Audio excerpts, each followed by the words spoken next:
السلام عليكم ورحمة الله وبركاته. اللهم صل وسلم وبارك على سيدنا محمد وعلى آله وصحبه أجمعين.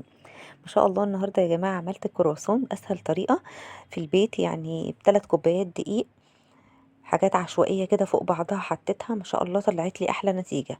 ما تستصعبيش خالص الوصفة دي، سهلة جدا جدا جدا. شايفين الوصفة طرية ازاي؟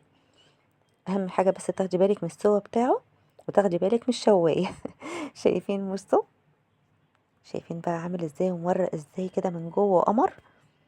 شايفه التوريقه من جوه عامله ازاي؟ يلا بينا كده نشوف المقادير مع بعض ونشوف الفيديو كامل. ما تنسوش تحطوا اللايك. بسم الله الرحمن الرحيم. اول حاجه هعملها ان انا هنخل الدقيق زي ما انتوا شايفين كده. الدقيق يا جماعه لازم يتنخن، يعني الدقيق ده انا شايلاه منخول، بس لازم اول ما باجي بعمل بيه اي وصفه بنخله تاني.